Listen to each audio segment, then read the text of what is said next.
L'info trafiquée de Yann Lambiel.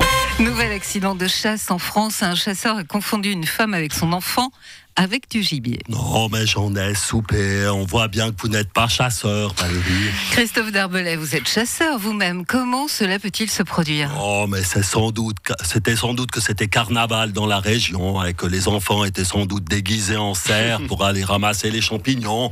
C'est un accident somme toute banal dû à la négligence de la mère qui était elle-même sans doute déguisée en biche. Pour aller ramasser des champignons, il n'y a pas de possibilité que le chasseur ait trop tapé dans le bourbon plutôt ? Non, mais maintenant, il faut arrêter. J'en ai soupé. Il faut arrêter de faire ce parallèle ridicule entre l'alcool et la chasse. Un chasseur peut parfaitement chasser en dessous de 2 pour 1000.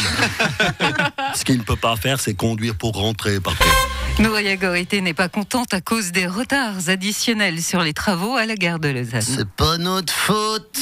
Bonjour, Régis Laspalès, porte-parole du CFF. Ça va pas être facile ce matin, je sens comme une tension à Lausanne. Effectivement, les autorités sont très fâchées. Pas notre faute. On a 2-3 trucs qu'on n'avait pas prévus, 2-3 machins qui collent pas et 1 ou 2 bidules qu'on peut pas faire comme on n'avait pas prévu. Mais autrement, tout roule. Nouria Gorité réclame quand même une task force. Quoi, comme pour le Covid ? On n'a pas besoin, on n'est pas malade, on est juste en retard. Le chantier est planifié depuis 30 ans et vous avez encore des surprises. Il y a toujours des surprises sur un chantier, Madame Ogier. Des fois, il y a des trous. Des fois, il y a l'écartement des rails qui est pas juste. Ça ralentit un peu les trains. Ou encore les sous-voies qu'il faut mettre au bon endroit. C'est-à-dire ? Sous les voies.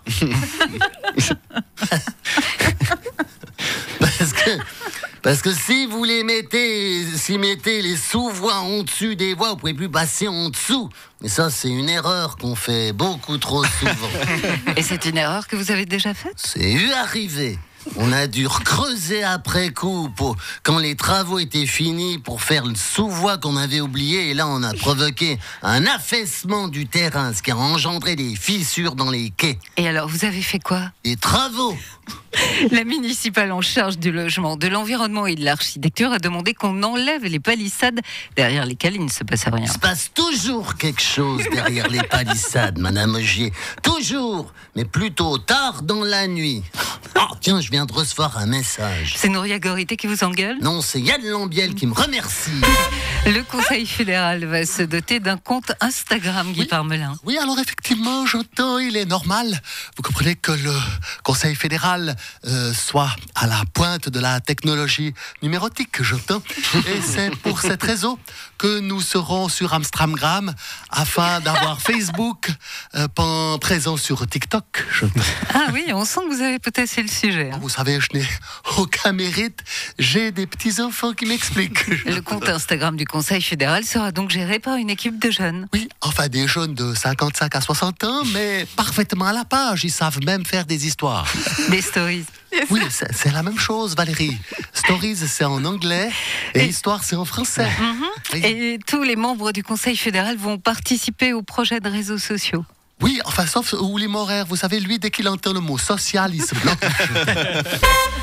Depuis la mort de la reine, Harry et Meghan voudraient édulcorer leurs propos dans le documentaire qu'ils ont vendu à prix d'or à Netflix, mais les réalisateurs ne veulent pas, Stéphane Bern. Oh oui, bonjour Lausanne, c'est Berne. Oh oui, à l'enterrement de Mémé, les Sussex ont sans doute été obligés d'échanger quelques mots avec le roi papa et le prince frangin. Et un mot en entraînant un autre, il se peut qu'une certaine forme de, de convivialité se soit installée autour du cercueil de grand-maman. Et voilà, Tipa, que Harry et Meghan se souviennent, entre deux serments, que dans l'interview qu'ils ont donnée à Netflix pour payer leur nouvelle maison avec piscine, ils ont peut-être par inadvertance raconté quelques médisances, voire quelques méchancetés, ou carrément quelques saloperies sur papa et frangin. Du coup, panique du couple princier, coup de téléphone à Netflix pour leur dire qu'il faut peut-être remplacer les mots père indigne, connard de frangin et emmerde la famille royale par papounet, William mon modèle et quelle belle famille. Énorme rire de l'équipe de Netflix et raccrochage au nez des Sussex. Je crois que c'est assez bien résumé. Exactement.